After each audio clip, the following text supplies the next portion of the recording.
ನಮಸ್ಕಾರ ಸ್ನೇಹಿತರೆ, ಎಲ್ಲರಿಗೂ ಆಸಕ್ತಿ ಅಕಾಡೆಮಿ ಯೂಟ್ಯೂಬ್ ಚಾನಲ್ಗೆ ಸ್ವಾಗತ. ಸೊ KCET 2026 ಒಂದು ಲೇಟೆಸ್ಟ್ ಅಪ್ಡೇಟ್ ಇದೆ.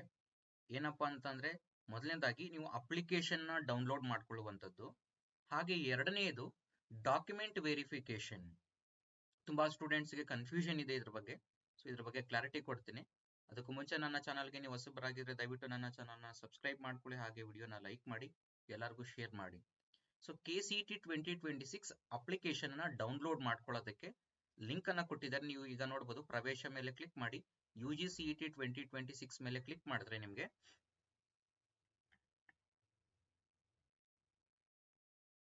ಇಲ್ಲಿ ನೋಡಬಹುದು ಒಂದು ಲಿಂಕ್ ಓಪನ್ ಆಗುತ್ತೆ. ಫಸ್ಟ್ನೇದೆ UGCET 2026 ಆನ್ಲೈನ್ ಅರ್ಜಿ ಮುದ್ರಣ ಲಿಂಕ್ ಅಂತ. ಸೊ ಅಪ್ಲಿಕೇಶನ್ ಅನ್ನ ಪ್ರಿಂಟ್ ತಗೊಳ್ಬಹುದು. ಏನಕ್ಕೆ ಅಪ್ಲಿಕೇಶನ್ ಪ್ರಿಂಟ್ ತಗೋಬೇಕು ಅಂತಂದ್ರೆ, ಈಗ ಕ್ಲಾಸ್ ಎ ಸ್ಟೂಡೆಂಟ್ಸ್ ಬಂದಾಗ ನೀವು ಕೆಲವರೆಲ್ಲ ಏನ್ ಮಾಡಿದಿರ ಅಂದ್ರೆ, ಸ್ಟಡಿ ಡೀಟೇಲ್ಸ್ ಇಂದ ಹಿಡಿದು ಕನ್ನಡ ಮೀಡಿಯಂ, ರೂರಲ್, ನಿಮ್ಮ ರಿಸರ್ವೇಶನ್ ಗಳನ್ನ ಏನ್ ಮಾಡಿರ್ತೀರಾ, ಕ್ಲೈಮ್ ಮಾಡಿರ್ತೀರಾ. ಕ್ಲೈಮ್ ಮಾಡಿರೋದನ್ನ ಕೆಲವೊಂದು ಕ್ಲಾಸ್ ಎ ಸ್ಟೂಡೆಂಟ್ಸ್ ಎಸ್ಪೆಷಲಿ ನಿಮ್ಮ ಸ್ಟಡಿ ಡೀಟೇಲ್ಸ್ ಅನ್ನ ನಿಮ್ಮ ಕಾಲೇಜುಗಳಲ್ಲಿ ಹೋಗಿ ವೆರಿಫಿಕೇಶನ್ ಮಾಡಿಸ್ಕೊಂಡಿರೋದು ಆಗ ಅಪ್ಡೇಟ್ ಆಗಿರಲ್ಲ. ನೀವು ಕೇಳಿರ್ತೀರ, ಸರ್ ನಾನು ಆಲ್ರೆಡಿ ಡಾಕ್ಯುಮೆಂಟ್ಸ್ ಅನ್ನ ಕೊಟ್ಟು ಬಂದೆ, ಬಟ್ ನಮ್ಗೆ ಇಲ್ಲೇನು ಅಪ್ಡೇಟ್ ಆಗಿಲ್ಲ ಅಂತ ನೀವು ಕೆಲವರು ಸ್ಟೂಡೆಂಟ್ಸ್ ಕೇಳ್ತಿದ್ರಿ. ಎಸ್, ಈಗ ನೀವು ಇದನ್ನ ಅಪ್ಲಿಕೇಶನ್ ಡೌನ್ಲೋಡ್ ಮಾಡ್ಕೊಂಡ್ರೆ ಆ ಅಪ್ಲಿಕೇಶನ್ ಅಲ್ಲಿ ನಿಮ್ಮ ರಿಸರ್ವೇಶನ್ ಡೀಟೇಲ್ಸ್ ಎಲ್ಲ ಅಪ್ಡೇಟ್ ಆಗಿರುತ್ತೆ.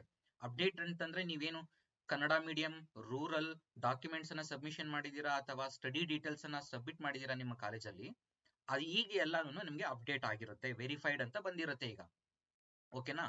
ಇದನ್ನ ನೀವು ಅಪ್ಲಿಕೇಶನ್ ಅನ್ನ ಡೌನ್ಲೋಡ್ ಮಾಡ್ಕೊಳ್ಳಿ. ನಿಮ್ಗೆ ಅಪ್ಲಿಕೇಶನ್ ಬೇಕಾಗುತ್ತೆ. ಫರ್ದರ್ ನಿಮ್ಗೆ ಯಾವುದೇ ಪ್ರೊಸೆಸ್ಗೂ ಅಪ್ಲಿಕೇಶನ್ ಬೇಕಾಗುತ್ತೆ. ಯಾಕಂದ್ರೆ ನಿಮ್ಮ ರಿಸರ್ವೇಶನ್ಸ್ ಕ್ಲೈಮ್ ಆಗಿರೋದೆಲ್ಲ ತೋರಿಸುವಂತ ಡೀಟೇಲ್ಸ್ ಇದರಲ್ಲೇ ತೋರಿಸುತ್ತೆ. ಆಗಿದೆಯಲ್ವಾ? ಸೊ ಏನ್ ಮಾಡ್ಬೇಕು, ಅದಕ್ಕೆ ಜಸ್ಟ್ ನೀವು ಕ್ಲಿಕ್ ಮಾಡಿದ್ರೆ ಫಸ್ಟ್ ಲಿಂಕ್ ಮೇಲೆ ನಿಮ್ಗೆ ಈ ತರ ಓಪನ್ ಆಗುತ್ತೆ. Enter the application number, enter password and captcha ಕೊಟ್ಟಿರ್ತಾರೆ. ಎಂಟರ್ ಮಾಡಿ ಲಾಗಿನ್ ಆಗಿ ಆದ್ಮೇಲೆ ನಿಮಗೆ ಅಲ್ಲಿ ನಿಮ್ಮ ಅಪ್ಲಿಕೇಶನ್ ಓಪನ್ ಆಗುತ್ತೆ. ನೀವು ನೋಡ್ಕೋಬಹುದು ರಿಸರ್ವೇಶನ್ಸ್, ನೀವೇನ್ ಡೇಟಾನ ಡೀಟೇಲ್ಸ್ ಕೊಟ್ಟಿರ್ತೀರಾ, ಸ್ಟಡಿ ಡೀಟೇಲ್ಸ್ ಇಂದ ಹಿಡಿದು ಕನ್ನಡ ಮೀಡಿಯಂ, ರೂರಲ್ ಆಗ್ಲಿ, ಬೇರೆ ಯಾವುದೆಲ್ಲ ಡಾಕ್ಯುಮೆಂಟ್ಸ್ ಅನ್ನ ಕೊಟ್ಟಿರ್ತೀರಾ ನೀವು, ಅದು ಕಂಪ್ಲೀಟ್ ಆಗಿ ಏನಾಗಿರುತ್ತೆ, ವೆರಿಫಿಕೇಶನ್ ಆಗಿರುತ್ತೆ.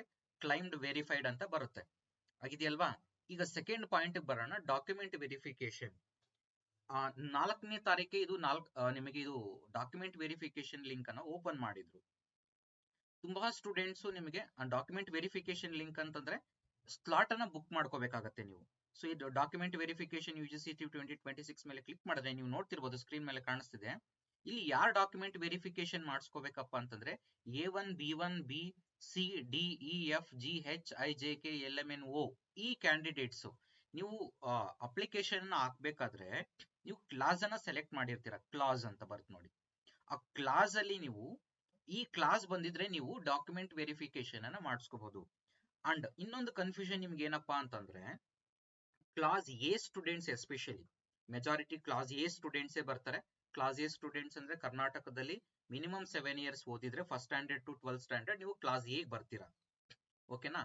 ಕ್ಲಾಸ್ ಎ ಸ್ಟೂಡೆಂಟ್ಸ್ ಹಾಗಾದ್ರೆ ನಾವು ಡಾಕ್ಯುಮೆಂಟ್ಸ್ ಆಲ್ರೆಡಿ ವೆರಿಫಿಕೇಶನ್ ಮಾಡಿಸ್ಕೋಬೇಕಾ? ಇಲ್ಲ. ಯಾಕೆ ಇಲ್ಲ ಅಂತಂದ್ರೆ, ನೀವು ಆಲ್ರೆಡಿ ವೆರಿಫೈಡ್ ಅಂತ ಬಂದಿದ್ರೆ, ಕೆಲವ್ರದ್ದು ಏನ್ ಮಾಡಿದಿರಾ, ಈಗ 7 years claimed but not verified ಅಂತ ಕೆಲವ್ರದ್ದಿದೆ. ಕೆಲವ್ರು ಏನ್ ಮಾಡಿದ್ರ, 7 years that's claimed and verified ಅಂತ ಬಂದಿದೆ. ವೆರಿಫೈಡ್ ಅಂತ ಬಂದಿರುವಂತ ಸ್ಟೂಡೆಂಟ್ಸ್ ಮತ್ತೆ ಡಾಕ್ಯುಮೆಂಟ್ ವೆರಿಫಿಕೇಶನ್ ಮಾಡಿಸ್ಕೊಳ್ಳುವಂತ ನೆಸೆಸಿಟಿ ಇಲ್ಲ. ಕ್ಲಾಸ್ ಎ ಸ್ಟೂಡೆಂಟ್ಸ್ ನಾನು ಹೇಳ್ತಿರೋದು, ಕ್ಲಾಸ್ ಎ ಸ್ಟೂಡೆಂಟ್ಸ್ ಗಳಿಗೆ ನೀವು ಕೆಲವರು ಆಲ್ರೆಡಿ ಸ್ಟಡಿ ಡೀಟೇಲ್ಸ್ ಅನ್ನ ನಿಮ್ಮ ಕಾಲೇಜಲ್ಲಿ ಹೋಗಿ ಕೆಲವರು ಆ ಡೀಟೇಲ್ಸ್ ಅನ್ನ ಕೊಟ್ಟು ನೀವು ಅಪ್ಡೇಟ್ ಮಾಡಿಸ್ಕೊಂಡಿದ್ದೀರಾ, ವೆರಿಫಿಕೇಶನ್ ಆಯ್ತು ಅಂತಾನೆ ಲೆಕ್ಕ. ಅದು ನೀವು ನಾಟ್ ವೆರಿಫೈಡ್ ಅಂತ ಅಥವಾ not claimed but not verified ಅಂತ ಇದ್ರೆ ಅವರು ಮಾತ್ರನೇ ನೀವು ಡಾಕ್ಯುಮೆಂಟ್ ವೆರಿಫಿಕೇಶನ್ ಮಾಡಿಸ್ಕೋಬೇಕು ಸೆಪರೇಟ್ ಆಗಿ. ಈಗ ಇಲ್ಲ ಅಂದ್ರೆ ಮಾಡಿಸ್ಕೊಳ್ಳುವಂತ ನೆಸೆಸಿಟಿ ಇಲ್ಲ. ಕೆಲವ್ರದ್ದು ಆಲ್ರೆಡಿ ಸ್ಯಾಟ್ಸ್ ಡೀಟೇಲ್ಸ್ ಹಾಕಿ ಕೆಲವ್ರದ್ದು ಎಲ್ಲ ವೆರಿಫೈ ಆಗಿರುತ್ತೆ. ಲೈಕ್ ನಿಮ್ಮ ಸ್ಟಡಿ ಡೀಟೇಲ್ಸ್, ಕೆಲವ್ರದ್ದು ಕನ್ನಡ ಮೀಡಿಯಂ, ಕೆಲವ್ರದ್ದು ರೂರಲ್, ಕೆಲವ್ರದ್ದು ಆಲ್ರೆಡಿ ವೆರಿಫೈ ಆಗಿರುತ್ತೆ ಆಟೋಮೆಟಿಕಲಿ. ಕೆಲವ್ರದ್ದು ಆಗಿರ್ಲಿಲ್ಲ ಬಟ್ ನಿಮ್ಮ ಕಾಲೇಜಿನಲ್ಲಿ ಹೋಗಿ ವೆರಿಫಿಕೇಶನ್ ಮಾಡಿಸ್ಕೊಂಡಿದ್ದೀರಾ. ಅದಕ್ಕೆ ನೀವು ಅಪ್ಲಿಕೇಶನ್ ಅನ್ನ ಡೌನ್ಲೋಡ್ ಮಾಡ್ಕೊಳ್ಳಿ. ಅಲ್ಲಿ ನಿಮ್ಗೆ ಫಾರ್ ಎಕ್ಸಾಂಪಲ್ ಕನ್ನಡ ಮೀಡಿಯಂ ಇದೆ ಅಂತ ಅನ್ಕೊಳ್ಳಿ, ಕ್ಲೈಮ್ಡ್ ಅಂಡ್ ವೆರಿಫೈಡ್ ಅಂತ ಇದ್ರೆ ನಿಮ್ದು ಆಗಿದೆ ಅಂತ. ಇವನ್ ರೂರಲ್ ಅದೇ ತರನೇ ನಿಮ್ಗೆ ಸ್ಟಡಿ ಡೀಟೇಲ್ಸ್ ಅಲ್ಲೂ ಅಷ್ಟೇ 7 years ಮಿನಿಮಮ್ ಇರಬೇಕು. 7 years ಗಿಂತ ಕಡಿಮೆ ಇದ್ರೆ ವೆರಿಫಿಕೇಶನ್ ಮಾಡಿಸ್ಕೊಳ್ಳಿ. 7 years ಗಿಂತ ಜಾಸ್ತಿ ಇದ್ರೆ ನೆಸೆಸಿಟಿ ಇಲ್ಲ. ಓಕೆನಾ? So 7 years claimed and verified ಅಂತ ಬಂದ್ರೆ ನಿಮಗೆ verified by the college or verified ಅಂತ ಇತ್ತು ಅಂತಂದ್ರೆ ನೀವು ಫರ್ದರ್ ಯಾವುದೇ ನೆಕ್ಸ್ಟ್ ಇದು ಡಾಕ್ಯುಮೆಂಟ್ ವೆರಿಫಿಕೇಶನ್ ಅನ್ನ ಸಪರೇಟ್ ಆಗಿ ಮಾಡಿಸುವಂತ ನೆಸೆಸಿಟಿ ಇಲ್ಲ. ಯಾರ್ದು ನಾಟ್ ವೆರಿಫೈಡ್ ಅಂತ ಇದೆ ಅವ್ರು ಮಾತ್ರನೇ ನೀವು ಸಪರೇಟ್ ಆಗಿ ಈಗ ಸ್ಲಾಟ್ ಅನ್ನ ಬುಕ್ ಮಾಡಿಕೊಂಡು ನೀವು ಡಾಕ್ಯುಮೆಂಟ್ ವೆರಿಫಿಕೇಶನ್ ಅನ್ನ ಮಾಡ್ಬೇಕಾಗತ್ತೆ. ನೀವು ಡೈರೆಕ್ಟ್ ಆಗಿ ಹೋಗೋಗಿಲ್ಲ, ಸ್ಲಾಟ್ ಅನ್ನ ಬುಕ್ ಮಾಡ್ಕೋಬೇಕು. ಸ್ಲಾಟ್ ಅನ್ನ ಬುಕ್ ಮಾಡ್ಕೊಂಡು ನೀವು ಹೋಗಿ ಡಾಕ್ಯುಮೆಂಟ್ ನಿಮ್ಗೆ ಯಾವ ಸ್ಲಾಟ್ ಅಲಾಟ್ ಆಗಿರುತ್ತೆ ಆ ಸ್ಲಾಟ್ ಅಲ್ಲಿ ಹೋಗಿ ಡಾಕ್ಯುಮೆಂಟ್ ವೆರಿಫಿಕೇಶನ್ ಅನ್ನ ಮಾಡಿಸ್ಕೋಬೇಕಾಗತ್ತೆ. ಯಾರ್ದು ಡಾಕ್ಯುಮೆಂಟ್ ವೆರಿಫಿಕೇಶನ್ ಆಗಿರೋದಿಲ್ಲ ಅವ್ರು ಮಾತ್ರನೇ. ಓಕೆನಾ? ಈಗ next remaining candidates, class A students ಬಿಟ್ಟು ರಿಮೈನಿಂಗ್ ಎಲ್ಲಾ candidates like sports quota, NCC different ಕೋಟಾನ ಏನ್ ಕ್ಲೈಮ್ ಮಾಡಿರ್ತೀರ ಅವ್ರು ಕಂಪಲ್ಸರಿ ಆಗಿ ನೀವು ಸ್ಲಾಟ್ ಅನ್ನ ಬುಕ್ ಮಾಡ್ಕೊಂಡು ಡಾಕ್ಯುಮೆಂಟ್ ವೆರಿಫಿಕೇಶನ್ ಅನ್ನ ಮಾಡಿಸ್ಕೋಬೇಕಾಗತ್ತೆ. ಸ್ಪೋರ್ಟ್ಸ್ ಕೋಟಾ ಇರ್ದು NCC NSS ಡಿಫ್ರೆಂಟ್ ಇದೆಯಲ್ವಾ, ಕೋಟಾ ಇದೆಯಲ್ವಾ, ರಿಸರ್ವೇಶನ್ ಕೋಟಾಗಳು. ಆ ರಿಸರ್ವೇಶನ್ ಕೋಟಾದಲ್ಲಿ ಕ್ಲಾಸ್ ಎ ಬಿಟ್ಟು ಬೇರೆ ಇನ್ನೆಲ್ಲಾ ಸ್ಟೂಡೆಂಟ್ಸ್ ಕಂಪಲ್ಸರಿ ಆಗಿ ನೀವು ಸ್ಲಾಟ್ ಅನ್ನ ಬುಕ್ ಮಾಡ್ಕೊಂಡು ನಿಮ್ದು ಏನ್ ರಿಸರ್ವೇಶನ್ ಕ್ಲೈಮ್ ಮಾಡಿರ್ತೀರ ಅದನ್ನ ವೆರಿಫಿಕೇಶನ್ ಅನ್ನ ಮಾಡಿಸ್ಕೋಬೇಕಾಗತ್ತೆ. ಮಾಡಿಸ್ಕೊಂಡಿಲ್ಲ ಅಂತಂದ್ರೆ ನಿಮ್ಗೆ ಆ ರಿಸರ್ವೇಶನ್ ಕ್ಲೈಮ್ ಆಗೋದಿಲ್ಲ. ಓಕೆನಾ? ಸೊ ಇಷ್ಟಾಯ್ತು ರಿಸರ್ವೇಶನ್ ಮತ್ತೆ ಡಾಕ್ಯುಮೆಂಟ್ ವೆರಿಫಿಕೇಶನ್ ಬಗ್ಗೆ.